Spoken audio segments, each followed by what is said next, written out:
திருச்சிற்றம்பலம். உருவாக்கும் செய்வருமம் கைகூட்டும் சொல் பெருவாக்கும் பீடும் பெருக்கும் உருவாக்கும் ஆதலால் வானோரும் ஆனை முகத்தானை காதலால் கூப்புவர் தம் கை. திருச்சிற்றம்பலம். நம பார்வதி பதையே.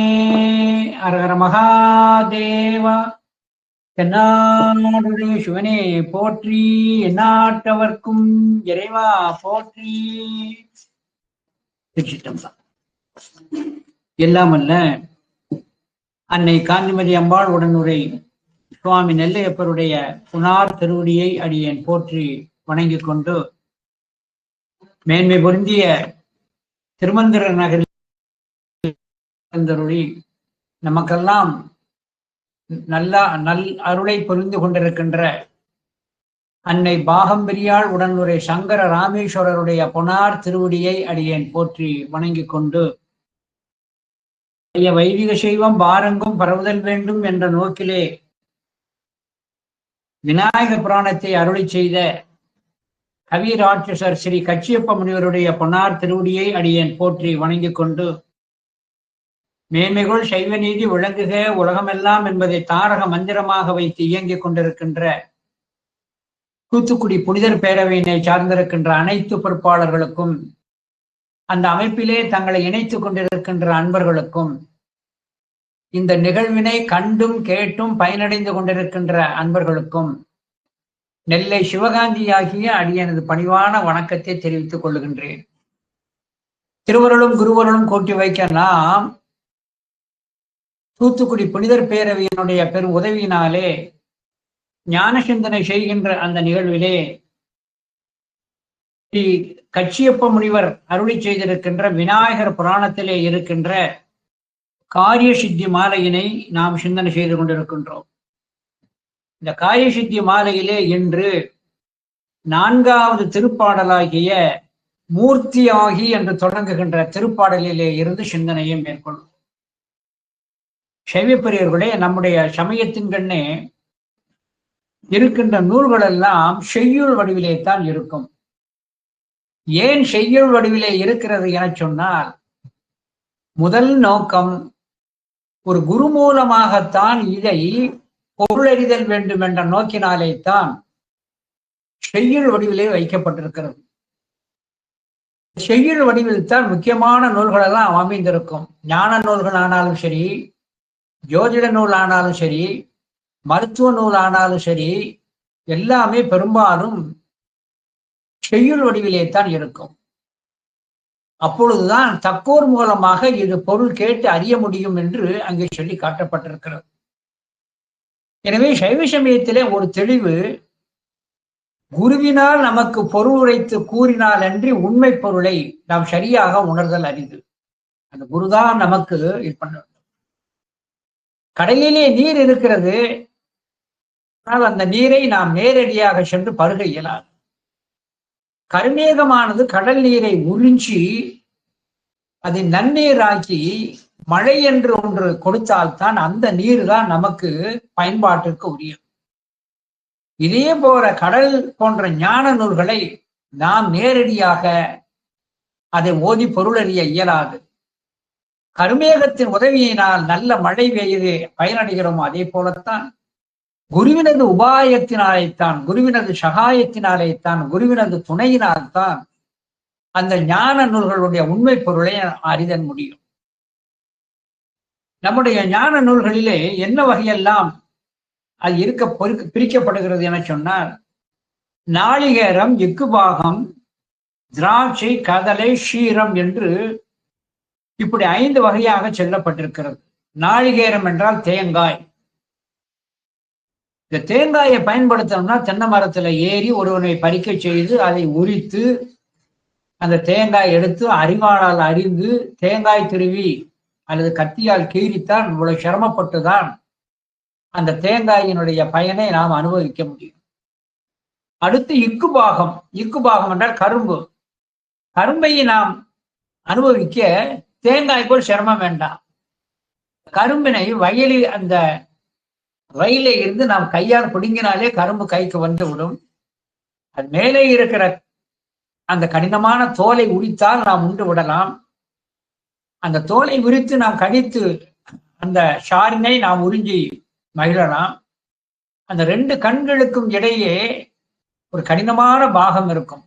அதை கொஞ்சம் கடிப்பது கடினம். எனவே இந்த கரும்பு என சொல்லக்கூடியது இளநீர் தேங்காயை போல் சிரமம் இல்லை. ஆனால் கரும்பை நாம் அனுபவிக்க சில சிரமம் இருக்கிறது.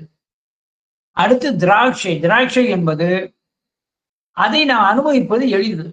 அப்படியே கழுவி வாயிலை போட்டால் வாயில் போட்ட பின்பு அப்படி நாம் சுவைக்க இயலாது.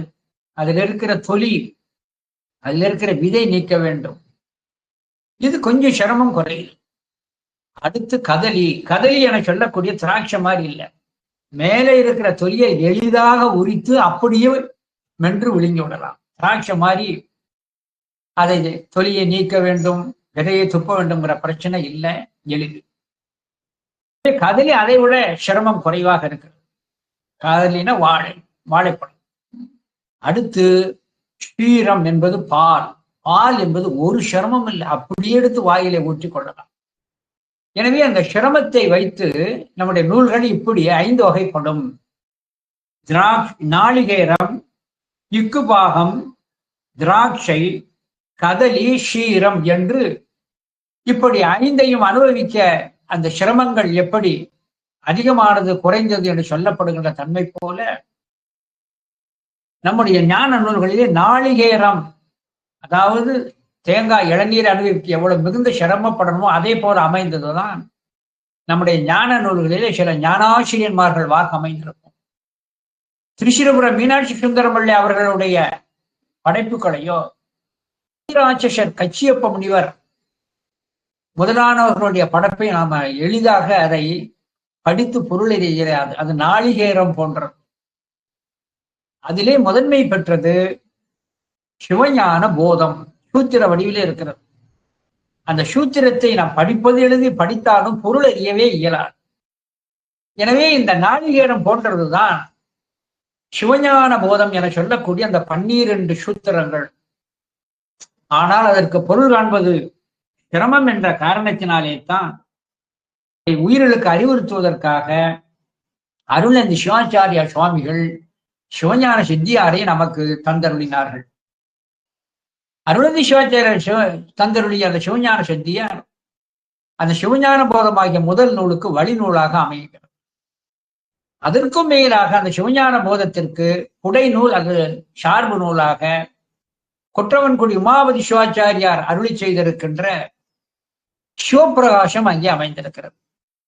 இத்தனையும் இருந்தும் கூட அந்த சிவஞான போதத்தினுடைய பொருளினை உள்ளதை உள்ளபடியாக அறிவதற்கு சிரமம் ஏற்படும். ஆனால் சிவஞான போதத்தில் சொல்லப்பட்டிருக்கிற உண்மைகளை எல்லாம், நுட்பங்களை எல்லாம் நாம் அறிதல் வேண்டும் என்ற ஒரு பெரும் நோக்கில்தான் அந்த சிவஞான போதத்தினுடைய சாரத்தை நமக்கு திரட்டி அகல உரையாக நமக்கு தந்தருளியவர்கள் மாதவ சிவஞான சுவாமிகள். இன்றைய நாளிலே மாதவ சிவஞான சுவாமிகளை நாம் சிந்திக்க வேண்டியது அவசியம். சிவஞான சுவாமிகள் என சொல்லக்கூடியதை அவர்களை சொல்லுகின்ற பொழுது ஸ்ரீமத் மாதவ சிவஞான சுவாமிகள். திருவண்ணங்களிலே இருக்கின்ற ஞானம் மிகுந்த அந்த தம்பிரான்களையோ அல்லது அதற்கு இணையானவர்களை ஸ்ரீமத் என்று சொல்லுகின்ற ஒரு மரபு உண்டு. மாதவ என்று சொல்லப்படுவது ஏன் என்று சொன்னால், அந்த மாதவ என சொல்லக்கூடியது மா தவசிகள், சிவஞானிகளாகிய இந்த மா தவசிகள் மத்தியிலே அவர் எப்பொழுதும் அமர்ந்திருப்பார். எப்பொழுதுமே ஒருவரை சுற்றி யார் இருக்கிறார்கள் என்பது கண்டிப்பாக அதை பேசினால், யாரை சுற்றி வைத்துக் கொண்டு ஒருவர் அமர்ந்திருக்கிறார் என்பதை வைத்துக்கொண்டே அவரது பெருமையை, புகழை அறிந்து கொள்ளலாம். இப்படி சில பட்டங்களுக்கு அவரை சுற்றி யாரெல்லாம் இருப்பார்கள், மன்னவனை சுற்றி யாரெல்லாம் இருப்பார்கள் என்றெல்லாம் நம்முடைய நூலிலே அங்கே சொல்லி காட்டப்பட்டிருக்கு. ஆகையினால இந்த ஸ்ரீமத் என சொல்லக்கூடியது, மாதவ என சொல்லக்கூடியது தபசிகளினுடைய சூழலிலே அமர்ந்திருப்பது. அதனாலே நம்முடைய சிவஞான சுவாமிகள் தவசிகள் மத்தியில் இருக்கின்ற காரணத்தினாலே எந்த அளவிற்கு மேலானவர் என்பது அங்கே எளிதாக நமக்கு அங்கே தெரிய வருகிறது. அத்தோடு மட்டுமல்லாது சுற்றி இருப்பவர்களை வைத்து ஒரு நூல் இருக்கிறது. யாரெல்லாம் இவரை சுற்றி இருப்பார்கள் சொல்வதற்கு சமூக மாலை என்று பெயர். சமூக மாலை தர்மபுர ஆதீனத்திற்கு ஒரு குருமகா சன்னிதானத்திற்கு அவர் பெயரிலே சமூக மாலை இருக்கிறார். அவரை சுற்றி யாரெல்லாம் இருப்பார்கள் என்று சமூக மாலை என்றே ஒரு நூல் இருக்கு. சமூக மாலைன்னா அவரை சுற்றி யாரெல்லாம் இருப்பார்கள். அதே போல தபசிகள் சூழ இருக்க மத்தியில் அமர்ந்திருப்பவர் தான் நம்முடைய சிவஞான சுவாமிகள். அந்த பெருமானானவர் தாமிரபரணி நதிக்கரையின் தொடக்கத்திலே இருக்கின்ற விக்கிரம சிங்கபுரத்திலே பரம்பரை சைவர் வேளாளர் குலத்திலே ஆனந்த கூத்தருக்கும் மயிலம்மையாருக்கும் சைவமும் தமிழும் செய்த தவத்தின் பயனாக திரு அவதாரம் செய்தார். அந்த பிறந்த அந்த திருக்குழந்தைக்கு முக்கடாலிங்கர் என்ற நாமத்தை சாத்துகிறார். நமச்சிவாய கவிராயருடைய வழித்தோன்றல். நமச்சிவாய கவிராயரை ஒரு சிறிய தோன்றல், ஒரு சிறிய தகப்பனார் என்று சொல்வது உண்டு. பாபநாசன் தலபுராணத்தை இயற்றிய உலகம்மை பதிகம், உலகம்மை அந்த உலகம்மையை பற்றிய தோத்திர பாடல்கள் இயற்றிய நமச்சிவாய கவிராயர் இவரது சிறிய தகப்பனார் என்று சொல்லப்படுகிறது. மேலும் 12 வயதிலேயே அதற்கு நிறைய செய்திகள் இருக்கிறது, ஞாபகத்துக்கு சொன்னேன். தன்னுடைய திருக்கண்களிலே திருவாவடுதுறை துறவிகள் அங்கே வருவதை கண்டனே மனம் ஈர்ப்புண்டு தன்னுடைய இல்லத்திலே அமுது படைக்கின்ற ஒரு பெரும் செயலிலே ஈடுபட்டு அவரது பக்தி அங்கே அவரது மனப்பக்குவ நிலை எல்லோருக்கும் தெரிய வந்தது. அதற்கு பின்பு 12 வயது அளவிலே அந்த துறவிகளோடு சேர்ந்து தான் சமய அந்த வழி பயணத்தை தொடர்கிறார். திருவாவடுதுறை மடத்திலே திரு கைலாய பரம்பரை திருவாவூர் மடத்திலே சேர்ந்து அங்கே வேலப்ப தேசிக சுவாமிகளை தன்னுடைய ஞானாசிரியராக கொண்டு சைவமும் தமிழும் நன்றாக கற்றார். சிவஞான சுவாமிகளுடைய ஒரு தனி சிறப்பு, அது தமிழ் கடலும் வட கடலும் சேர்ந்தது. தமிழ் கடலும் அந்த தென்மொழி கடலும் வடமொழி கடலுமாக அவர் திறந்தது. அப்படி இரு மொழியிலும் வல்லவராக இருந்த காரணத்தினாலே தான் சைவத்திலே சில நுட்பமான செய்திகளை நமக்கு எளிமையாக சொல்லக்கூடிய ஒரு வாய்ப்பு, நமக்கு அதை படிக்கக்கூடிய வாய்ப்பு நமக்கு கிடைத்தது. 2 மொழிகளிலும் வல்லவராக இருக்கிறார். அப்பேற்பட்ட பெருமானானவர் நம்முடைய காஞ்சிபுரத்தில் தான் நீண்ட காலமாக அங்கே தங்கி அருளிருந்திருக்கிறார். அந்த நீண்ட காலமாக தங்கி இருந்து அவர் செய்திருக்கின்ற ஞான நூல்கள், பல ஞான நூல்கள் செய்திருக்கிறார். சிவஞான சுவாமிகளுக்கு தன்னுடைய சீடனாக ஏற்று ஞானோபதேசம் செய்த வேலப்ப தேசிக சுவாமிகள் நம்முடைய சுவாமிகளுக்கு சிவஞான சுவாமிகள் என்ற தீட்சா நாமத்தை சூட்டுகிறார். சூட்டி அங்கே காவி கல்லாடை என சொல்லக்கூடிய துறவரத்தை மேற்கொள்கிறார். சிவஞான சுவாமிகளுடைய அடுத்த ஒரு சிறப்பு என்னவென்று சொன்னார், நம்முடைய துறவரத்திலே நைட்டிக பிரம்மச்சாரி, பௌடிக பிரம்மச்சாரி என்று 2 இருக்கிறது. இதையெல்லாம் மறைஞான சம்பந்தர் அருளி செய்திருக்கின்ற சைவ சமய நெறியில பார்க்கணும். நைட்டிக பிரம்மச்சரி, பௌடிக பிரம்மச்சரி. பௌடிக பிரம்மச்சரி என சொன்னால் இல்லறத்திலே இருந்து கொண்டு குழந்தை பேற்றெல்லாம் பெற்றுக்கொண்டு பின் ஒரு நிலையிலே எல்லா பற்றியும் துறந்து துறவரத்தை மேற்கொள்ளுவது. நைட்டிக பிரம்மச்சரி என சொல்லக்கூடியவர்கள் பிறந்த நாள் தொட்டு தன்னுடைய வாழ்வு அந்தம் வரைக்கும், பிறந்த நாள் தொட்டு வாழ்வு அந்தம் வரைக்கும் பிரம்மச்சரிய விரதத்தை கடைபிடிப்பவர். அப்படி பிறப்பின் கண்ணை 12 வயதிலேயே துறவரத்தை மேற்கொண்டு தன்னுடைய வாழ்வு பரியந்தம் வரைக்கும் துறவரத்திலே நின்றவர் நம்முடைய சிவஞான சுவாமிகள். எனவே நைட்டிக பிரம்மச்சரி என சொல்லக்கூடியது சிவஞான சுவாமிகளுக்கு ஒரு தனி ஒரு சிறப்பாக இருக்கிறது. அப்பேற்பட்ட பெருமைக்கு உரிய அந்த பெருமானானவர் தமிழுக்கு செய்திருக்கின்ற தொண்டுகள் பல. காஞ்சி புராணத்தை செய்தருளினார்.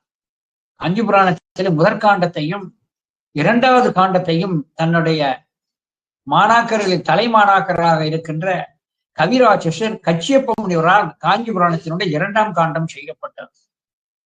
மாதவ சிவஞான சுவாமிகளுடைய ஒரு பெரிய கொடை, சைவ உலகத்தில் செய்த பெரிய கொடை என்னவென்று சொன்னார், தாமும் சைவத்தினுடைய நெறியினை கடைபிடித்து மற்றவர்களுக்கு உணர்த்தியும் ஞான நூல்கள் செய்ததோடு மட்டுமல்லாது இந்த சைவ உலகம் பயன்பெறும்பட்டு 12 நன்மாணாக்கர்களை தந்தருளினார். அதான் சிவஞான சுவாமிகளுடைய ஒரு பெரிய அருட்கொடை.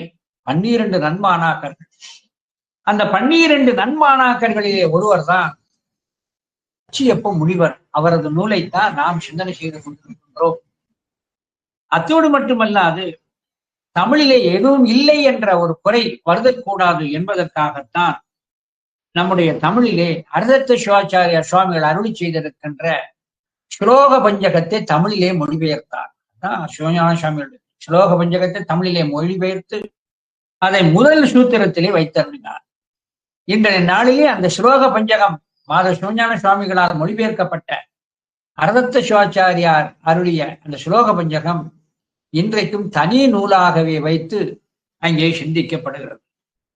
அத்தோடு மட்டுமல்லாது நம்முடைய சிவஞான சுவாமிகள் அருளி செய்திருக்கின்ற காஞ்சி புராணத்தில் இருக்கிற பாயிர பகுதி பல்லோராலும் அது விரும்பி அதை தோத்திரம் செய்யக்கூடிய பாயிர பகுதியாக அமைந்திருக்கிறது.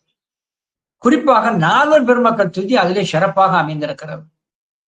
குரு மரபு வணக்கம் இருக்கிறதே, அது மாதவ சிவஞான சுவாமிகள் தனக்கு நிகர் தானே என்று சொல்லும்படியாக கைலாய பரம்பரையில் சிவஞான போத நெறி காட்டும் என்று அங்கு சொல்லக்கூடிய அந்த பெருப்பாடல் சைவ உலகத்திற்கு பாயிர பகுதியிலே குரு வனத்திற்கு திலகமாக திகழ்கிறது. அதான் ரொம்ப முக்கியம். இந்த கைலாய பரம்பரையில் என்று தொடங்குகின்ற அந்த திருப்பாடல் இருக்கிறதே, அந்த திருப்பாடலுடைய ஒரு சிறப்பு என்னவென்று சொன்னால், நமச்சிவாய மூர்த்திகள் மீது திரு கைலாய பரம்பரை திருவாவூடுதுறை ஆதீனத்து குரு முதல்வர் நமச்சிவாய மூர்த்திகள் மீது அந்த குரு வாழ்த்து சொன்னாலும் அந்த குரு வாழ்த்து எல்லோராலும் அங்கே விரும்பி பாடப்படுகிறது.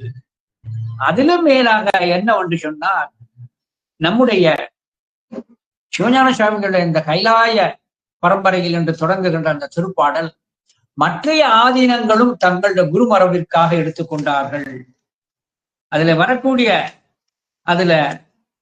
அந்த பாடல்களிலே வரக்கூடியது திருவாவடுதுறை நமச்சிவாய மூர்த்திகள் என்ற 2 திருப்பெயர்களையும் மட்டும் மாற்றி அந்தந்த ஆதீனங்களுக்குரிய தலப்பெயரையும் அந்த ஆதீன முதல்வரையும் வைத்து மாற்றி பாடிக்கின்றார்கள். ஆனா கைலாய பரம்பரையில் என்று அந்த சிவஞான சுவாமிகளுடைய வாக்குகளை எல்லா ஆதீனங்களும் எடுத்துக்கொண்டு தத்தம் ஆதீனத்திற்கு ஏற்ப அதிலே சில சொற்களை மட்டும் மாற்றி இன்றைக்கும் துதிக்கப்படுகிறது.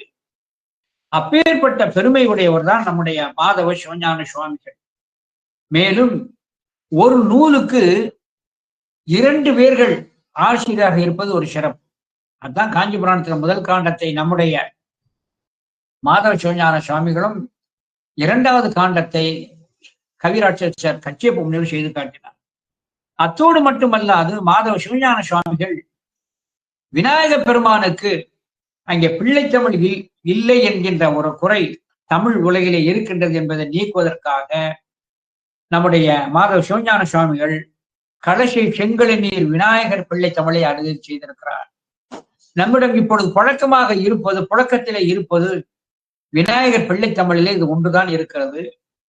இன்னொரு பிள்ளைத்தமிழ் ஒன்று இருக்கிறது என்று சொல்லுகிறார்கள். ஆனால் அது புழக்கத்திலும் அது பற்றிய பல செய்திகளும் அடியனுக்கு தெரியவில்லை, உங்களுக்கு தெரிஞ்சிருக்கலாம். ஆனால் நான் அடியேன் அறிய விநாயகருக்குரிய பிள்ளைத்தமிழ் மாதவ சிவஞான சுவாமிகள் அருளி செய்திருக்கின்ற கடைசி செங்கழு நீர் விநாயகர் பிள்ளைத்தமிழ் ஒன்றாகத்தான் இருக்கிறது. அந்த பெருமான் அருளி செய்திருக்கின்ற ஒவ்வொரு நூலும் ஒவ்வொரு காரணத்தை பற்றி வெளிவந்திருக்கிறது.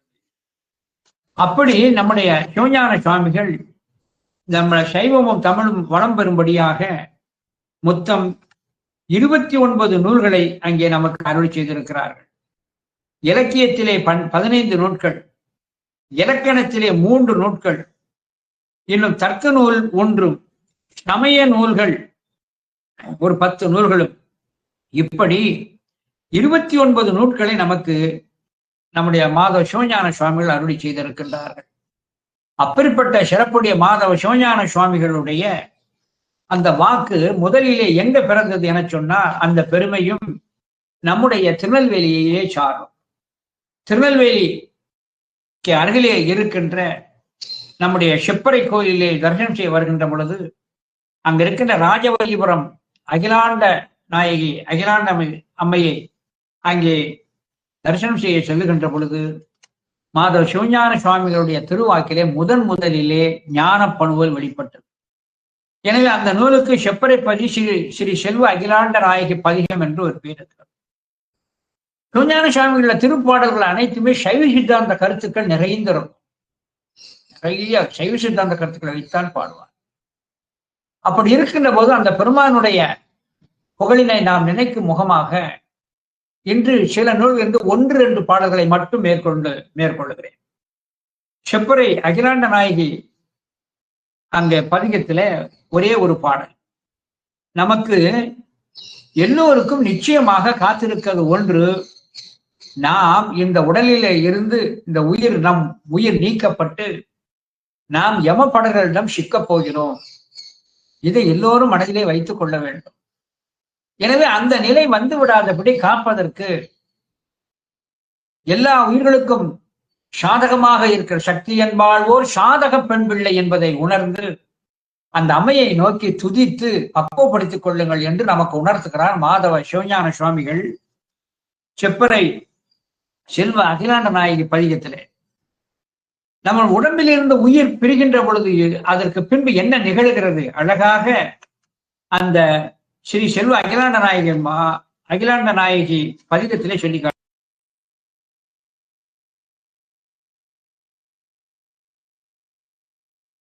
என்ன செய்யும், அந்த மேல இருக்கிற தோலை உரிச்சிடும். உடல் வேறு சட்டை வேறமா இருக்கும். இதை போல உடல் வேறு உயிர் வேறாக போய்விடும். தூல உடல் அரவினது தோல் என்ன நீங்கவே சூக்கும தேகத்தோடு உயிரினை துன்பமுறு யாதனா உடலத்து இருத்தியே. நரகத்துக்கு போனா யாதனா உடல் ஒண்ணு இருக்கிறது. அந்த உடலுக்கு என்ன தன்மைன்னு சொன்னா, என்ன அடியடிச்சு என்ன துன்புறுத்தினாலும் அது துன்பத்தைத்தான் அனுபவிக்குமே தவிர உயிர் போகாது. கொதிக்கின்ற எண்ணெய் கொப்பரையில அந்த யாதனா சரீரத்தோட முக்குனாலும் உடம்பு பொறிஞ்சு கொப்பளமா வருமே தவிர உடம்புல இருக்கிற உயிர் போகாது. அதான் அந்த யாதனா சரீரத்தினுடைய தன்மை. அதான் அந்த யாதனா சரீரத்தோடு துன்பமுறும் ஆதனா உடலத்து இருத்தியே துடரும் எரிவாயில் இடுவார் தகதக என்று எரிகின்ற கனலிலே இடுவார்கள். தீயிலே பட்ட எந்த உயிரும் உடம்பிலிருந்து உயிர் போயிடும், ஆனா அது போகாது. அதான் அந்த யாதனா சரீரத்தினுடைய ஒரு சிறப்பு.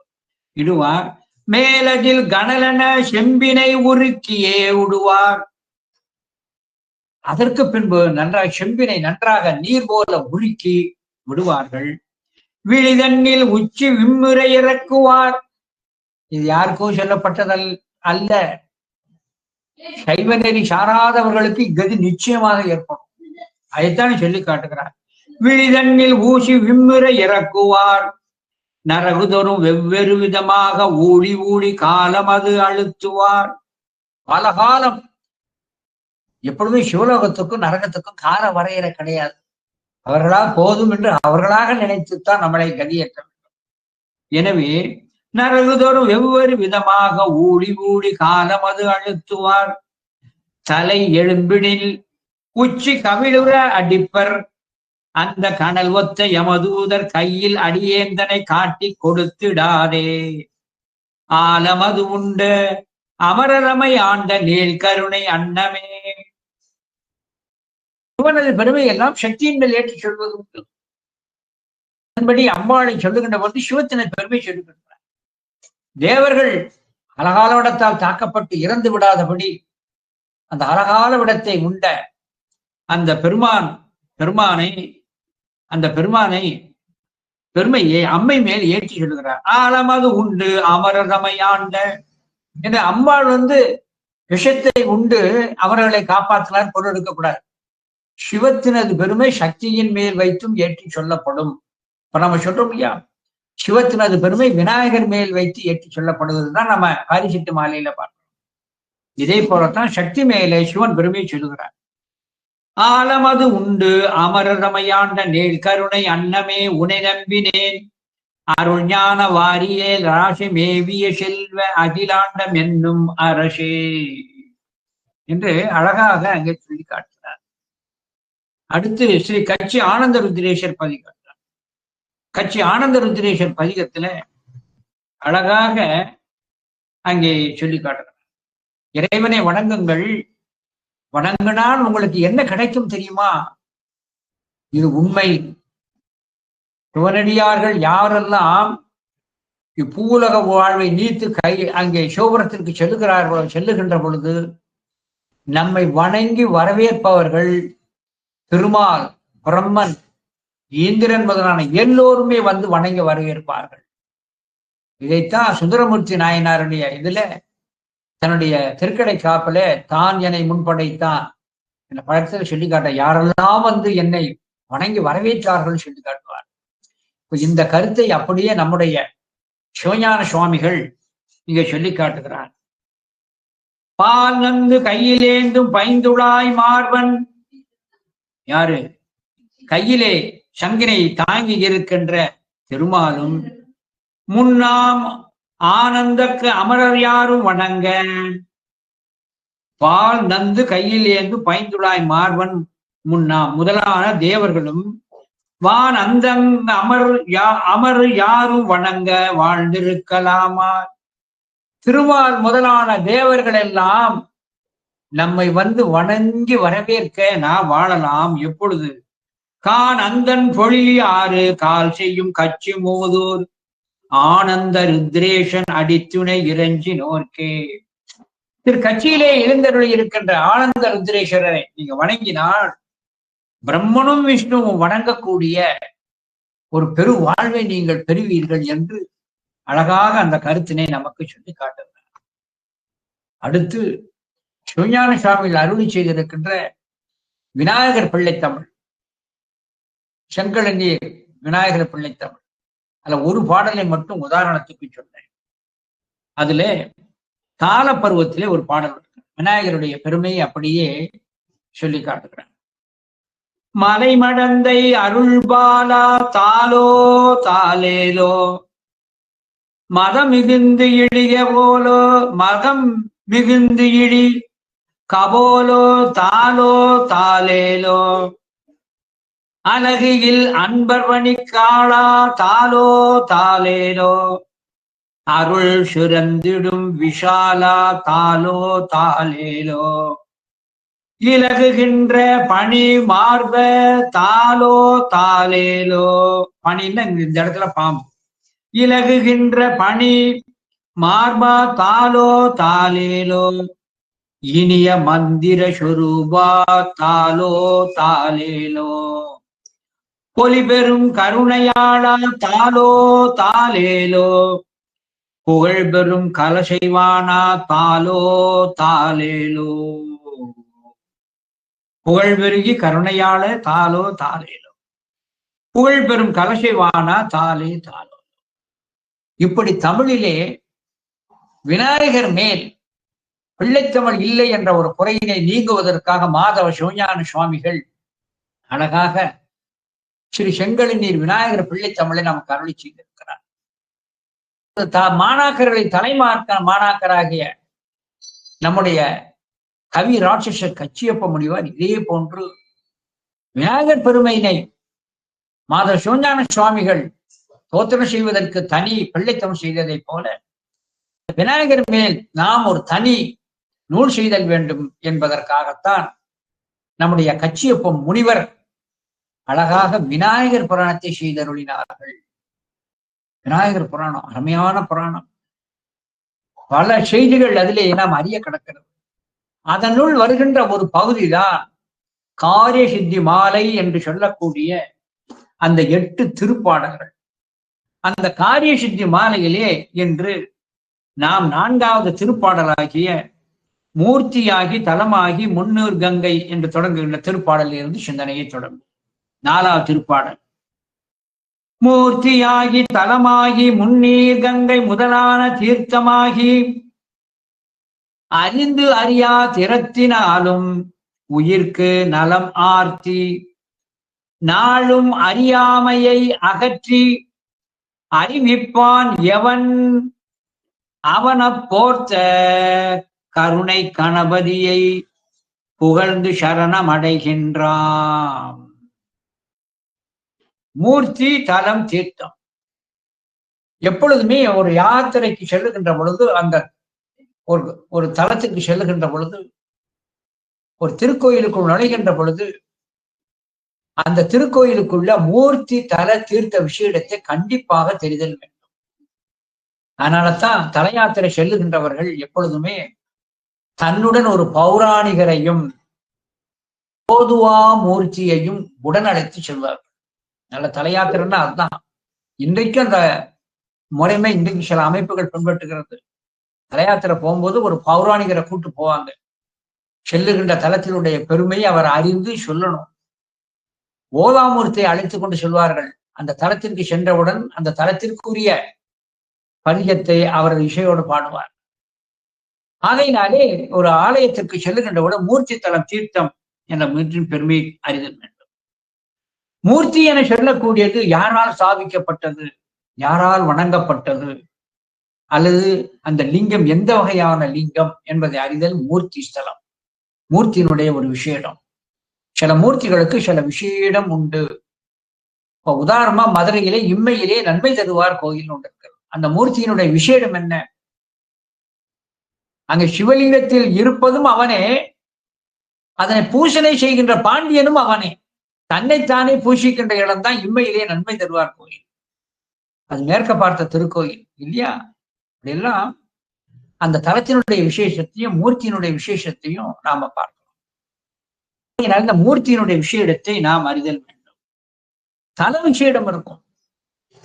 சில இடத்துல தல விஷேடம் இருக்கின்ற காரணத்தினாலே தான் சுந்தரமூர்த்தி சுவாமிகளுக்கு வந்த அந்த அடுநோய் திருத்திருத்தியிலே வந்து அந்த திருக்குளத்திலே மூழ்க போய்த்தான் அவர் உடம்பிலே இருந்த அடுநோய் தீர்ந்தது. சுந்தரமூர்த்தி சுவாமிகள் சுந்தரமூர்த்தி சுவாமிகளுக்கு பல தலங்களிலே சென்றாலும் கூட அங்கே காஞ்சியிலே இடக்கண்ணும், திருவாரூரிலே வடக்கண்ணும் கிடைக்கிறது. அந்தந்த தல விஷயங்கள் அங்கே சொல்லி காட்டப்படுகிறது. ஆகையினாலே இந்த தல விஷயமும் அங்கே பார்க்கணும். தீர்த்த விஷயம், தீர்த்த விஷயம் இப்ப ஏற்கனவே எப்ப சொன்னோம் இல்லையா? சுந்தரமூர்த்தி சுவாமிகளுக்கு இந்த திருத்திருச்சியில இருக்கின்ற அந்த திருத்திருச்சியின் ஆலயத்தின் மேற்பக்கத்துல இருக்கின்ற அந்த தீர்த்த குளத்தில மூழ்கி எழ போய்த்தான் உடம்பில இருக்கிற அடுநோய் போனது.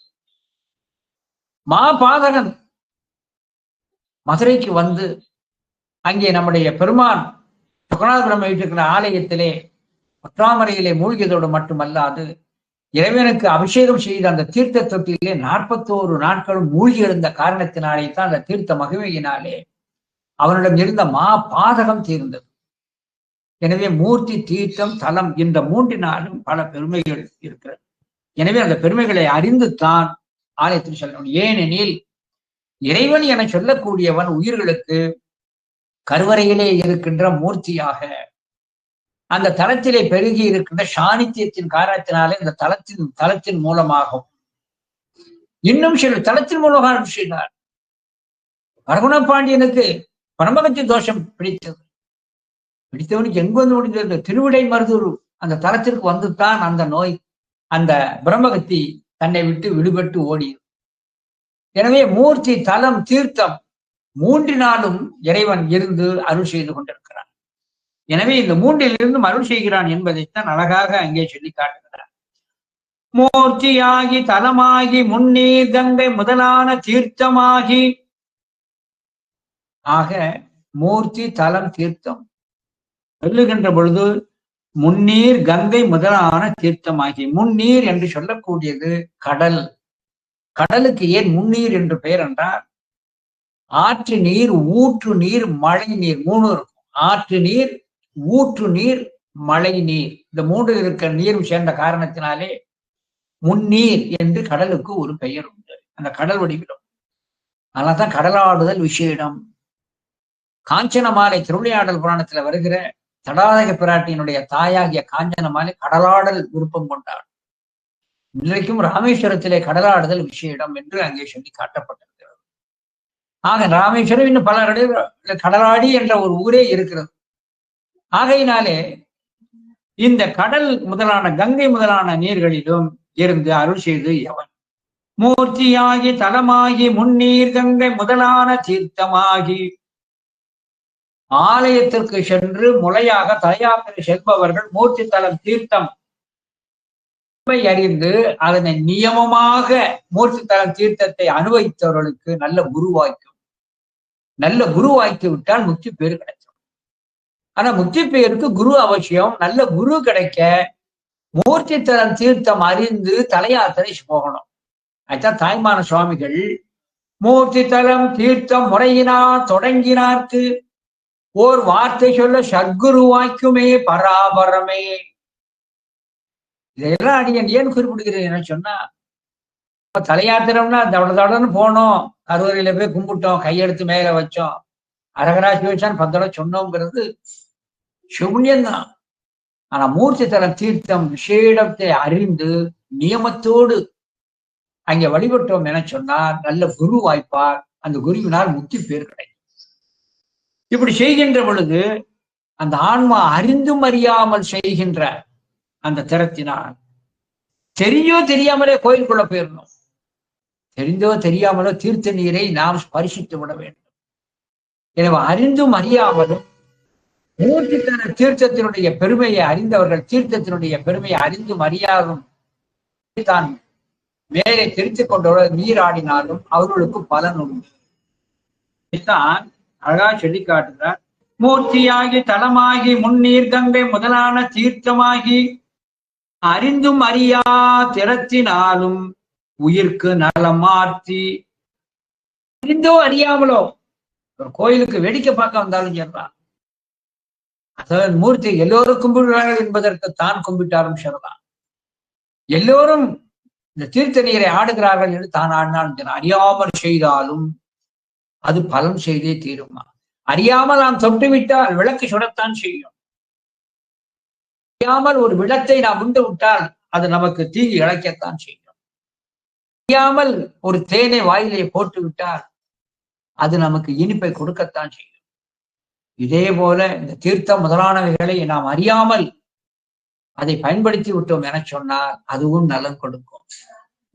இது யார் சொல்றாருன்னா, நம்முடைய விநாயகர் புராணத்தை அருளி செய்திருக்கின்ற கவிராட்சசர் கச்சியப்ப முனிவர் செய்திருக்கின்ற திரு ஆனைக்கா புராணம் என்று ஒன்று இருக்கிறது. இதே கச்சியப்ப முனிவர் செய்தது.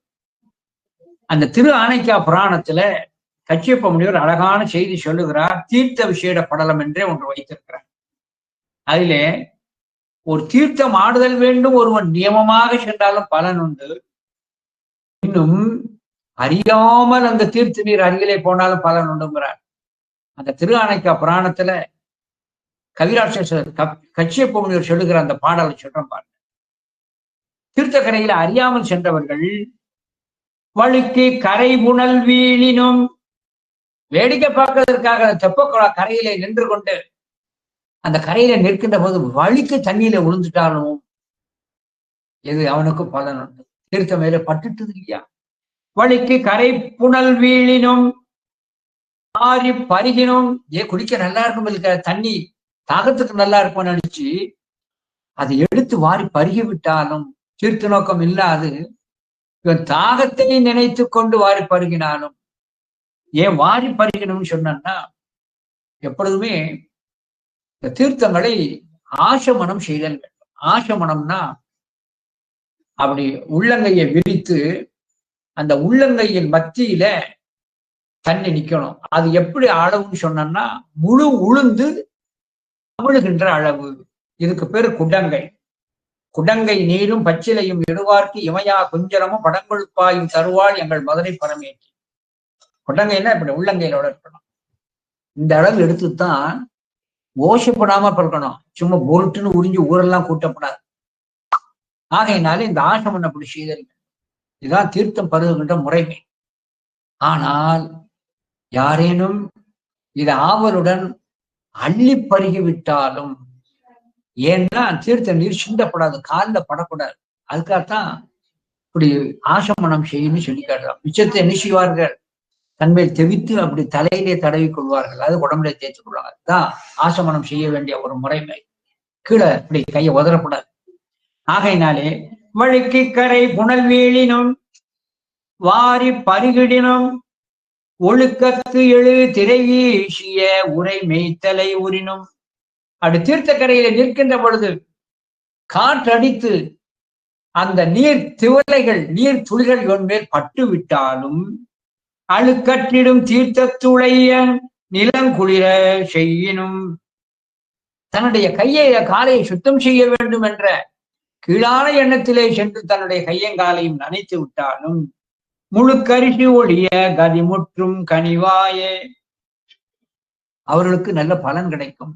அத்தோடு மட்டுமல்லாது தீர்த்துக்குள்ள இறங்க முடியல எதுக்கு உடம்ப போட்டு நினைப்பான என்ற சோம்பேறித்தனம் இருந்தாலும் சில ஆலயங்களிலே தீர்த்த குளத்தை சுற்றி வேலியிட்டு மறைத்து அங்கே தடுத்து இருப்பார்கள். ஏன்னா அவர்கள் வேறு நோக்கம், யாரேனும் உள்ளே விழுந்து ஏதோ ஆய்விடப்படாது, வலிக்க விழுந்துவிடப்படாது என்றால் நோக்கம். அந்த மாதிரி இடத்துல தீர்த்தத்தை தொட முடியாது. அப்ப என்ன செய்யணுங்கிற விதிய கச்சியப்ப முனிவர் இந்த திருவானைக்கா புராணத்துல சொல்லி காட்டுகிறார். அந்த தீர்த்த குளத்தை நீ நேராக பக்தி சிரத்தையோடு அந்த நீரை நீ உற்று நோக்கினாலே போதுங்கிறார். அரிய செய்தி. அதைத்தான் தீர்த்தத்து எழில் விழி நோக்கினர். அந்த தீர்த்த நீரை நீ நன்றாக உற்று பார்த்தாலே, சிவலிங்கத்தை உற்று பார்த்ததை போலவே இதையும் உற்று நோக்கினாலே, தரிசித்தாலே உனக்கு புண்ணியம் தீர்த்தத்தால் கிடைக்கும். தீர்த்தத்து எழில் விழி நோக்கினர் தீர்த்த திசை கேட்டோர். தீர்த்த திசை, அந்த தீர்த்தத்தினுடைய பெயரை எங்க இருக்கிறதுன்னு கேட்டாலே போதும், கிடைக்கும். ஒரு கோயிலுக்குள்ள நினைஞ்ச ஐயா இந்த பொற்றாமரை எங்க இருக்குன்னு ஒரு வார்த்தை கேட்டா போதும். பொற்றாமரை எங்க இருக்குன்னு கேட்டாலே அவனுக்கு புண்ணியம் வந்துடும். அதைத்தான் தீர்த்த திசை கேட்டோர். தீர்த்தத்திரை மீனாதிகள் தீர்த்தம் வளர் தாறு தீர்த்தம் விளை நெல்லாதிகள். அந்த தீர்த்தக்கரையிலே இருக்கின்ற மரம் செடி கொடிகள் எல்லாமே மேலான கதியை பெறும். அவை தேர் குறுகினமும். அந்த தீர்த்த குளத்திலே எந்த பறவைகளெல்லாம் தாகத்திற்காக நீரிறங்க வருகிறதோ அவைகளும் மேலான கதிகள். அவை தேர் குறுகினமும் தீர்த்த கரிசு உயர்வாய் இது தின்னந்திரு நுதலாய். சிவபெருமான் உபதேசம் பண்ணவர். எனவே இந்த தீர்த்தத்தினுடைய சிறப்பு அறிந்தும் அறியாமலும் அந்த தீர்த்தத்தை நாம் பற்றும்படியாக செய்து விட்டால் பெருங்கதி கிடைக்கும். இந்த பாடலை இன்னொருட சொன்னேன். வழுக்கி கரை புனல் வீழினும் வாரி பருகிடினும் ஒழுக்கத்து எழு திரை வீசிய உரை மெய்த்தலை உரினும் அழுக்கற்றிடும் தீர்த்தந்துளைய நிலங்குளிர் செய்யினும் முழுக்க கரிசு ஒழிய கதிமுற்றும் கனிவாயாய். தீர்த்தத்து எழில் விழி நோக்கினர் தீர்த்த திசை கேட்டோர். தீர்த்தத்து உரை மீன் ஆதிகள். தீர்த்தம் வளர்த்தாறு, தாருன மரங்கள். தீர்த்தம் வளர்த்தாறு தீர்த்தம் விளை நெல்லாதிகள். அவை தேர் குறுகினமும் தீர்த்த கரிசு உயர்வாய் இது தின்னம் செறினுதனாய். எனவே அருந்தும் அறியாதலும் அந்த தீர்த்தத்தை பரிசித்தவர்களுக்கும் பலன் உண்டு என்று அங்கே சொல்லி காட்டப்படுகிறது. எனவே அங்கே தீர்த்தமாகி அறிந்தும் அறியா திறத்தினாலும் உயிர்க்கு நடம் ஆர்த்தி உயிர்களுக்கெல்லாம் நலம் செய்கின்ற நாளும் அறியாமை அகற்றி அறிவிப்பான் எவன். மூர்த்தி தலம் தீர்த்தம் இப்படி முறையாக சென்றவர்களுக்கு அவர்களிடம் இருந்து அறியாமை நீங்குகிறது. எப்படி அறியாமை நீங்குகிறது? ஏற்கனவே சொல்றேன். மூர்த்தி தலம் தீர்த்த முறையினால் தொடங்கினார்க்கு ஒரு வார்த்தை சொல்ல சத்குரு வாய்க்குமே பராபரமே என்பார். இந்த தீர்த்த கரைக்கு அவ்வளவு விஷயம். அதனால்தான் தெப்பக்குள கரையில பெரும்பாலும் அங்க என்ன நடக்கும்னா, சில ஆலயங்களை தெப்பக்குள கரையிலே வைத்து மேலே அங்கே பிரசங்கங்கள் நடக்கும். சிவபூஜை செய்வார்கள். திரு கைலாய பரம்பரை தர்மபுராஜன குரு முதல்வர் குருஞான சம்பந்தர் அந்த ஆலயத்திற்குள்ள செல்லுகின்ற பொழுது அந்த தீர்த்த பொற்றாமரை குளத்தினுடைய மேல் இருக்கின்ற அந்த பிரகாரத்திலே சிவபூஜை செல்வர்கள் சிவபூஜை செய்வதை கண்டுத்தானே அந்த குழந்தை ஆசை கொண்டது. அதனால்தானே அந்த ஆன்மாவிடம் இருக்கின்ற அழுக்கு நீங்கு பக்குவம் பெற்று யானும் பூசி செய்வேன் என்ற ஒரு விருப்பத்தை அந்த ஆன்மா பெற்றது. எனவே இந்த தீர்த்தத்துக்கு அவ்வளவு விஷயம் இருக்கிறது. எனவே மூர்த்தியாகி தலமாகி முன்னீர் கங்கை முதலான தீர்த்தமாகி அறிந்து அறியா திறத்தினாலும் உயிர்க்கு நலமார்த்தி நாளும் அறியாமை அகற்றி அறிவிப்பான் எவன், அறியாமை அகற்றி அறிவிப்பான் எவன், அப்போர்த்த கருணை கணபதியை புகழ்ந்து சரணடைவான். எனவே அப்போர்த்த கணபதினா போர்த்தன்னா அருளின் வடிவத்தை குறிக்க, அருளின் வடிவத்தை போர்த்தி இருக்கிறார். அந்த கணபதியை வணங்குகின்றோம் என்று அழகாக சொல்லி காட்டுகிறார். இப்ப இந்த இடத்துல ஒரு சிறு நுட்பத்தை நான் சொல்லி காட்டுறேன். அறியாமை என சொல்லக்கூடியது அந்த அஞ்ஞானம், ஆணவ மனத்தால் வருகிறது. ஞானம் என்பது அது ஒளி, அஞ்ஞானமாகிய அந்த இருளை ஓற்றுவதற்கு வந்த ஒளிதான் ஞானம். இந்த ஞானம் யாரால் கிடைக்கிறது? குருவினால் தான் கிடைக்கும். குருவினால் தான் ஞானம் பிறக்கும். அந்த குரு எப்பொழுது கிடைக்கிறார்? மூர்த்தி தலம் தீர்த்தம் முறையினால் தொடங்கினார்க்கு ஒரு வார்த்தை சொல்ல சர்க்குரு வாய்க்குமே பராமரம். எனவே குரு மூர்த்தி தலம் தீர்த்த முறையினால் தொடங்க ஒரு குரு வருகிறார். குரு வருகின்ற காரணத்தினாலே அவருக்கு அறியாமையை அகற்றி அறிவிப்பான், சிவஞானத்தை அறிவிக்கிறான். குரு என்பதற்கு விளக்கம் என்னவென்று சொன்னால், கு சப்த சப்தஹாரஷ்ய ரு சப்த தந்திரோதக. கு என்பது அஞ்ஞான இருளை குறிக்கிறது. ரு என்பது இருளினை ஓட்டுதல். இருளை எது ஓட்டும்? ஞானம். ஆணவமனத்தால் வருகின்ற அஞ்ஞானமாகிய அந்த இருளினை ஞானமாகிய அந்த ஒளியினால் குரு விரட்ட உதவுகிறார். எனவே நல்ல குரு கிடைக்கும் என்பது இதுக்கு பேர் குறிப்பு பொருள் என்று பெயர். ஆகையினாலே இறைவனானவன் மூர்த்தி தலம் தீர்த்தம் மூன்றினாலும் உரைகிறான். மூன்றினாலும் உரைந்து உயிர்களுக்கு அருள்வாழ்த்திக் கொண்டிருக்கிறான் என்று இந்த திருப்பாடலிலே அங்கே கூறுவதை நாம் பார்க்கிறோம். இன்னும் சில தலங்களுக்கு பல விஷயங்கள் இருக்கு. ஏற்கனவே குறிப்பிட்டபடி பரகுணப்பாண்டியனுக்கு மதுரையிலே வைத்துத்தான் திருவிடை மருதூரிலே வைத்துத்தான் பரகுணப்பாண்டியனுக்கு பிரம்மகடி தோஷம் நீங்கியது. இதே போல நம்முடைய பெண்ணாகடத்திலே இருக்கின்ற அச்சுத களப்பாளர் புத்திர பேரும் வேண்டும் என சொல்லுகின்ற பொழுது, அப்பொழுது சுவாமியான என்ன செய்தார்? திருவன்காட்டுக்கு வந்து நீ தவத்தை மேற்கொள்ளார். ஏன் அந்த இடத்துல இருள் ஏன் சொல்லல? திருவன்காட்டுக்கு வந்து முக்குள நீர் நீராடு இல்லையா? முக்குள நீர்லே நீராடு உன் எண்ணம் நிறைவேறும் என்று அங்கே ஏடிலே வந்த அந்த குறிப்பை வைத்து அருளஞ்சி சிவாச்சாரியா சுவாமிகள் அருள் செய்தார். யார்? அச்சுத களப்பாளர். ஆகையினாலே அங்கே அழகாக சொல்லி காட்டுகிறார், நீ திருவன்காடு என்கின்ற அந்த தலத்திற்கு சென்றுதான் முக்குளத்திலே நீராடுதல். எனவே மூர்த்தி தலம் தீர்த்தம் மூன்றும் அங்கே பெருமை பேசப்படுகிறது. இதே போல தக்க யாகத்திலே தேவர்கள் கலந்து கொண்டார்கள். தேவர்கள் கலந்து கொண்டு முடிவிலே வீரபத்திரரால் தண்டிக்கப்பட்டு பதத்தை இழந்தார்கள். பதத்தை இழந்தவுடனே தேவர்கள் கதி என்ன ஆச்சு? பதம் இழந்ததால எப்பொழுதுமே யானை குழிக்குள்ள விழுந்தா தவளை வந்து எத்திட்டு போகுமா? ஒரு பழமொழி உண்டு. யானை குழியில விழுந்தா தவளையும் எத்தி விட்டு சிரிக்கிட்டு போகும்பாங்க. தேவர்கள் தத்தம் பதம் போன காரணத்தினாலே அசுரர்கள் தலை தூக்கி எள்ளி நகையாடி துன்புறுத்தினார்கள். அது கொண்டு பொறாத தேவர்கள் என்ன செய்தார்கள்? தாங்கள் செய்த சிவ அபராதம், தக்கையாகத்தில கலந்து கொண்ட அபராதம், அந்த குற்றம் நீங்கவும் பழைய பதம் கிடைப்பதற்கும் அவர்கள் பிரம்மதேவனுடைய அறிவுரையினாலே இது குற்றால தலத்திலே சென்றால்தான் தீரும் என சொல்ல திருக்குற்றால தலத்திற்கு வந்து அங்கே தவம் செய்து அந்த தக்கையாத்தில கலந்து கொண்ட தேவர்கள் அனைவருமே அந்த சாபத்திலிருந்து விமோச்சனம் பெற்று பழைய பதத்தை அடைந்தார்கள் என்று சொல்லிக்காட்டு. எனவே சில தலங்களுக்கு சில விசேடங்கள் அங்கே உண்டு. தலங்களுக்கு சில விசேடங்கள் அங்கே உண்டு.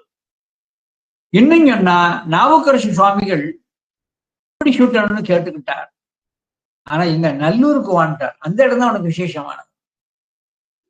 இதே போன்று நம்முடைய நால்வர் பெருமக்களை எடுத்துக்கொண்டால் அவதாரத்தலம் ஒன்றாக இருக்கிறது. அவர்கள் திருவடி பேர் பெறுவதற்கு முன்பாக கடைசியாக உறைந்த இடம் பேராக இருக்கும். திருவாமூர்ல திருவதானம் செய்த நம்முடைய நாவுக்கரசு சுவாமிகள் திருப்புகலூர்ல வந்து சிவத்திடம் அடைகிறார் இல்லையா? திருப்புகலூர் வந்து சிவத்திடம் அடைகிறார்.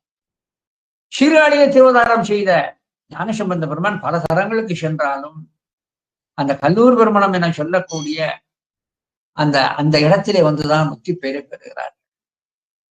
இதே போன்றுதான் பல ஞானாசிரியன்மார்கள் எங்கு அவதரித்தாலும் ஒரு குறிப்பிட்ட தளத்திலே வந்து அவர்கள் எதிர்பாராத வகையிலே அவர்கள் ஆட்கொள்ளப்படுகிறார்கள்.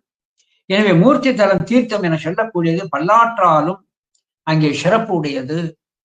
அந்த மூர்த்தி தலம் தீர்த்தமாக இருந்து உயிர்களுக்கு அருளி செய்தவன் அந்த ஒன்றாகிய அந்த பரம்பொருள் என்பதை அழகாக இங்கே சொல்லி காட்டுகிறார். அதாவது சைவத்துல 3 விசேஷமான எண். குரு லிங்க சங்கம பக்தி இருக்கணும். குரு லிங்க சங்கம பக்தி இருக்கணும். இதே போல ஆலயத்திற்கு செல்லுகின்ற பொழுது மூர்த்தி தல தீர்த்தம் விசேடம் அறிதல் வேண்டும். மூர்த்தி தலம் தீர்த்தம் விசேடம் அறிதல் வேண்டும். அந்த மூர்த்தியினுடைய விசேடம் அறிகின்ற பொழுது அங்கு இருக்கின்ற தலவிருட்சம் என்னங்கிறத தெரிஞ்சுக்கணும். தலவிருட்சம் என்ன, இந்த தலவிருட்சம் என்னங்கிறது கண்டிப்பாக தெரியணும். ஒரு சின்ன உண்மையை சொல்றேன்.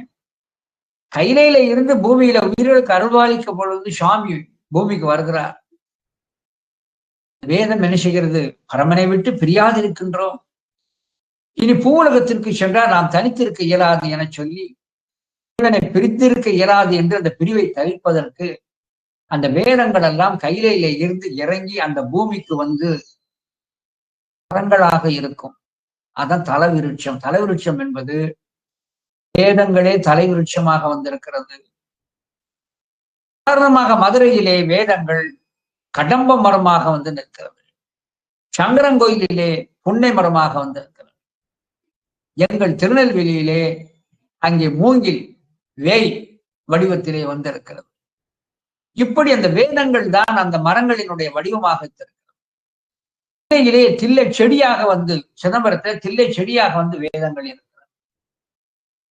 ஆகையினாலே தான் சில இடங்கள்ல ஞானசம்பந்தர் பெருமான், உதாரணத்துக்கு சொல்றேன், ஒரு ரகசியம் சொல்றேன். திருநெல்வேலிக்கு வருகை புரிந்தார் ஞானசம்பந்த பெருமான். நெல்லைப்பர் கோயிலுக்கு உள்ளே சென்று வணங்குதலை குறிப்பாக சொல்லாமல் இந்த தலபுராணத்துல நெல்லைப்பர் கோயிலுக்கு ஒரு 1/2 கிலோமீட்டருக்கு முன்பாகவே இருந்து வணங்கினார் சொல்லுவாங்க. சொக்கப்பனை என்ற ஒரு இடம் இருக்கிறது. அந்த இடத்துல இருந்தா ஞானசம்பந்தர் வணங்கினார் என்று சொல்லி அவர் இருந்து வணங்கிய இடத்திலே ஞானசம்பந்தர் படிவம் வைத்த ஒரு சிறு மடம் போல் ஒன்று இன்றைக்கும் இருக்கிறது. அப்போ ஒரு கேள்வி ஒருத்தர் கேட்டார், ஞானசம்பந்தர் ஏன் கோயிலுக்கு அருகிலே சென்று மூர்த்தி பக்கத்துல சென்று இங்கிருந்து வணங்கினாருன்னா அதுக்கு விடை என்னன்னு சொன்னா, இதற்கு அப்புறம் இருப்பதெல்லாம் அப்படியே மூங்கில் வனங்கள், மூங்கில்கள் அடர்ந்து கிடக்கிறது. அந்த மூங்கில்கள் எல்லாம் வேதத்தின் வடிவமாக கண்ணில் பட்ட காரணத்தினாலே வேதங்கள் இருக்கின்ற அந்த மண்ணை நாம் மிதித்தல் கூடாது என்பதற்காகத்தான் அந்த வனத்தை விட்டு சற்று எற்று நின்று ஒரு இடத்திலிருந்து வணங்கினார். இதெல்லாம் எதுக்கு சொல்ற அந்த செய்தி நம்ம தெரிஞ்சுக்கணும். தலைமரம்னா என்ன எதுவும் நினைச்சுக்கூடாது. எனவே வேதம் என்பதுதான் தலவிருட்ச வடிவமாக இருக்கிறது.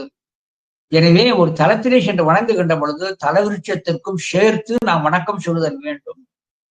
சிவாலய பூஜைகள் செய்கின்ற பொழுது, அந்த கால பூஜைகள் செய்கின்ற பொழுது அந்த தலவிருட்சத்திற்கும் உபச்சாரம் உண்டு.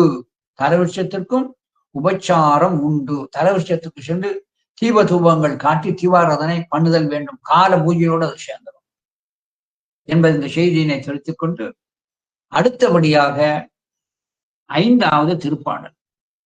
5வது திருப்பாடல் என சொல்லக்கூடியது சைவத்தினுடைய முதுகெலும்பு, சைவத்தினுடைய உயிர் நாடி.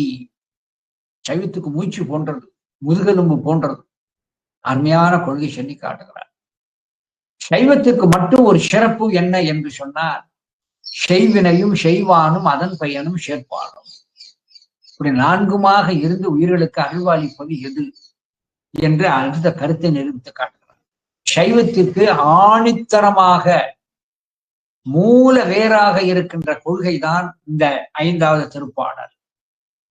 செய்யும் வினையின் முதல் யாவன் செய்யப்படும் அப்பொருள் யாவன் ஐயமின்றி உளதாகும் அந்த கரும பயன் யாவன் உய்யும் வினையின் பயன் விளைவில் ஊட்டி விடுப்பான் எவன் ஆனந்த பொய்யில் எவன் அந்த பொய்யில் இறையை கணபதியை புரிந்து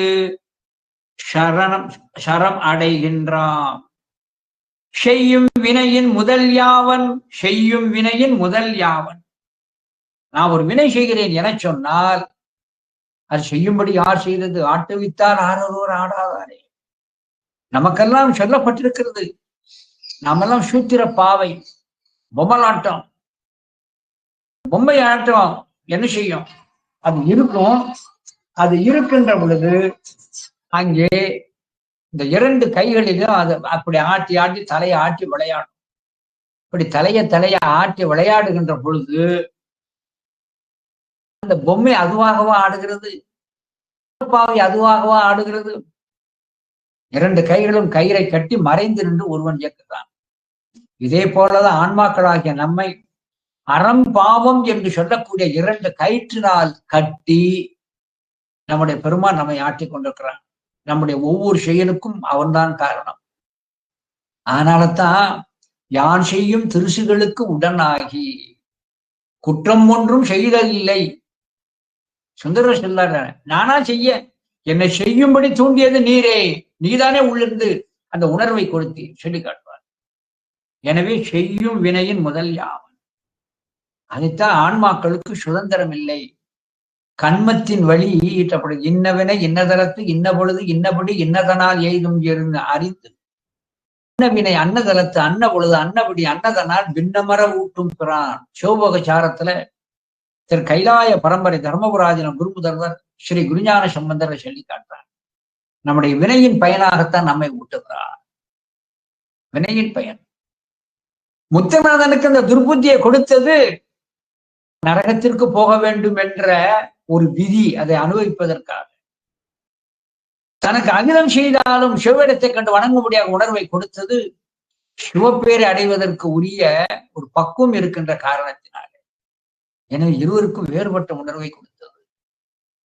அதனாலே தான் இறைவன் என சொல்லக்கூடிய அந்த கண்மத்திற்கு ஏற்ப ஒரு காரியத்தை செய்யும்படி தூண்டுகிறான். நாமெல்லாம் இந்த பொம்மலாட்டம் மாறி இன்னும் தோல்பாவை போன்று. அதைத்தான் செய்யும் வினையின் முதல் யாவன் செய்யும் வினையின் முதல் யாவன். செங்கற்சோழ நாயனார் ஆலயங்களை அங்கே புதுப்பித்தலும் கட்டுதலுமாக ஏன் செய்தான்? அவன் ஈட்டிய புண்ணியத்தின் காரணத்தினாலே போன பிறப்பிலே செலந்தி பூச்சியாக சேர்ந்த தொண்டை கண்டு அந்த உணர்வை கொடுக்கிறான். ஆகையினாலே தான் செங்கற்சோழ நாயனார் பல ஆலயங்களை கட்டினார். ஆகையினாலே தான் இங்க சொல்லிக் கொண்டு செய்யும் வினையின் முதல் யாவன் செய்யப்படும் பொருள் யாவன்.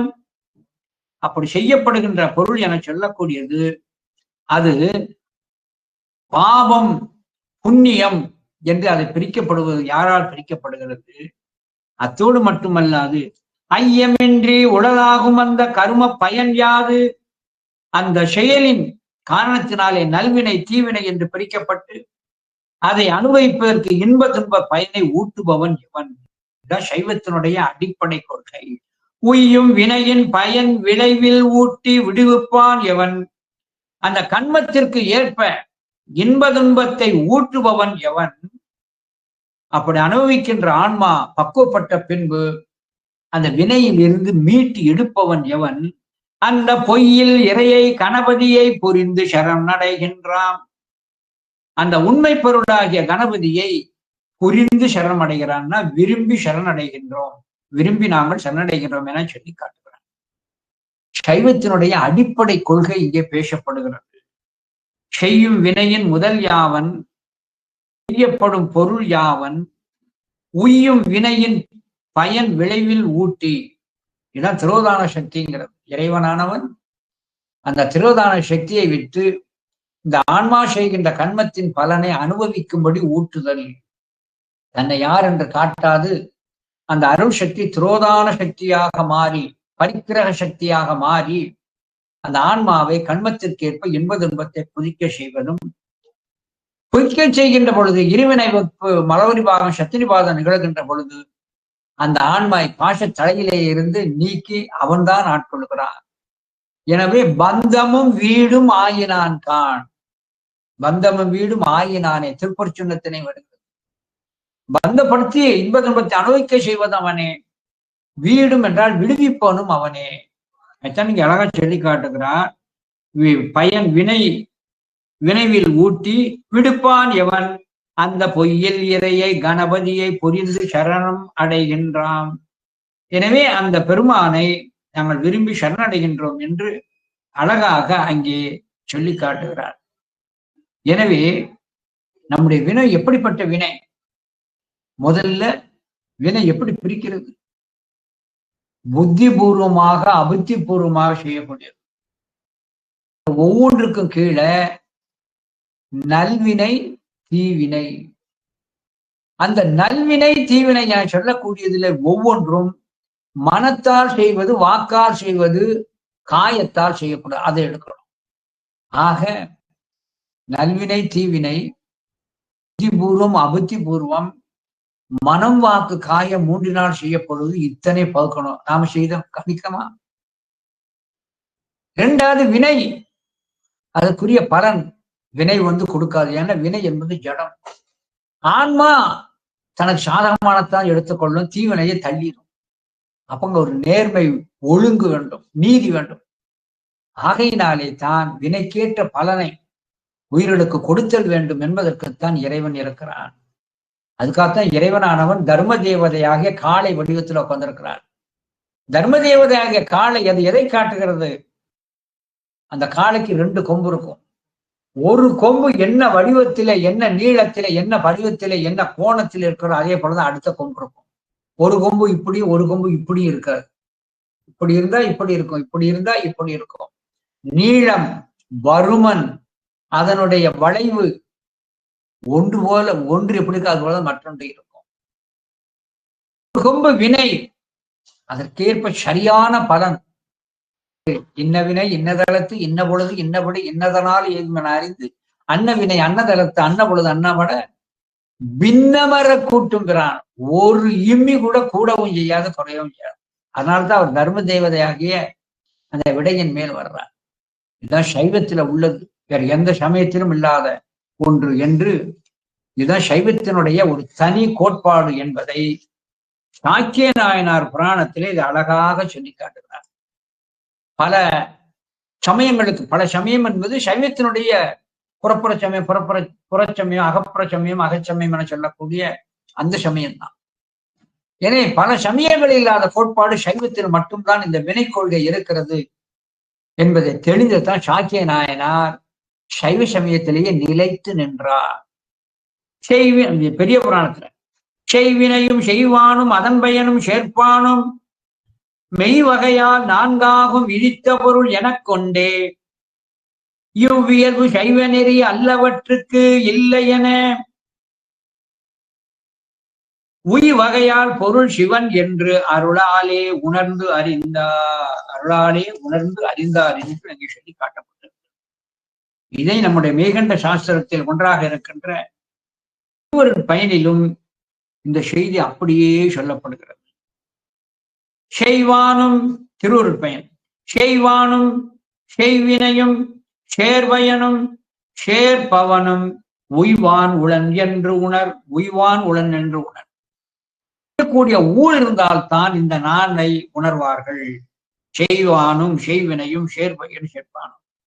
அப்ப உயக்கூடிய ஊழ் இல்லை என்று சொன்னால் அவன் நாத்திகன் என்று அழைக்கப்படுகிறான். அதான் ரொம்ப முக்கியம். அவனுக்கு உயக்கூடிய ஊழ் இல்லைன்னா அவனுக்கு பாவ புண்ணியத்தின் மேல நம்பிக்கை இல்லை, சொர்க்க நரகத்தின் மேலே நம்பிக்கை இல்லை. இதையெல்லாம் கண்காணித்துக் கொண்டிருக்கின்ற சிவன் என ஒன்று உண்டு, அவன்தான் வினையினை பயனை ஊட்டுகிறான் என்ற நம்பிக்கையும் இல்லை. ஆனால் அவன் நாத்திகன் எனப்படுகிறான். ஆத்திகன் என்பவனுக்கும் நாத்திகன் என்பவனுக்குள்ள ஒரே வித்தியாசம், ஆத்திகன் வினையின் பயன் செய்பவன், இதை சேர்ப்பிக்க ஒருவன் உண்டு இந்த நாளை நம்புவான். இந்த நாளிலும் அந்த வினை கொள்கையில நம்பிக்கை இல்லாதவன் நாத்திகன் என்று சொல்லப்படுகிறது. இது ஒரு பழம்பாடல் சொல்லப்படும். பழம்பாடல் அந்த செய்தி சொல்லப்படுகிறது. பொன்னுலகம் வெண்ணரகம், பொன்னுலகம்னா நரகம்னா சொர்க்கம் நரகம். புண்ணியம் பாவம், செய்த வினை புண்ணியம் பாவம், புரிவார் செய்கின்ற ஆன்மா அதன் பலனை சேர்க்கின்ற நின்மலனும் உண்டென்று நிச்சயித்தார் இந்நிலைமை ஆத்திகரே. இதில் நம்பிக்கை கொண்டு உறுதியாக நிற்பவர்கள் ஆத்திகர்கள். பொன்னுலகம் வெண்ணரகம், புண்ணிய பாவம் புரிவார் நின்மலனும் உண்டென்று நிச்சயித்தார் இந்நிலைமை ஆத்திகரே. ஆர் கண்டார் அம்மை பலம் என்பார் நாத்திகர் என்றே உளத்தே நாடு. இதெல்லாம் யார் யார் கண்டா? சொர்க்கத்தை நீ பார்த்தியா, நரகத்தை நீ பார்த்தியா? அதெல்லாம் பொய், இல்லாத கற்பனை என்று சொல்பவன் நாத்திகன் என்று அங்கே சொல்லி காட்டப்பட்டிருக்கிறது. ஆகையினாலே இந்த வினை கொள்கை இங்க அழகாக நம்ம எதை சொல்லி காட்டுறோம், அது சிவன், அது மேலான செயல். சிவன் அன்றி வேறு எந்த ஒரு கடவுளரும் வினையின் பயனை கொடுக்க இயலாது, சேர்ப்பிக்க இயலாது. எனவே அந்த சிவ பரத்துவத்தை வினை கொள்கை மூலம் கச்சியப்ப முனிவர் இங்கே நிறுவுகிறார் என சொல்லி இந்த திருப்பாடலை ஒருவரை படித்து விட்டு இன்றைய சிந்தனையை அடியே நிறைவு செய்கிறேன். செய்யும் வினையின் முதல் யாவன், செய்யப்படும் அப்பொருள் யாவன், ஐயமின்றி உளதாகும் அந்த கரும பயன் யாவன், உய்யும் வினையின் பயன் விளைவில் ஊட்டி விடுப்பான் எவன், அந்த பொய்யில் இறையை கணபதியை புரிந்து சரணமடைகின்றான் சொல்லி இந்த அளவிலே இன்றைய சிந்தனையை நிறைவு செய்கிறேன். நன்றி, வணக்கம். திருச்சிற்றம்பலம். மழை வழங்குக மன்னவன் ஓங்குக, பிழையில் பல் வளன் எல்லாம் பிறங்குக, தலைக அஞ்செழுத்து ஓசை தரையெல்லாம் பழைய வைதிக சைவம் பறக்கவே. திருச்சிற்றம்பலம்.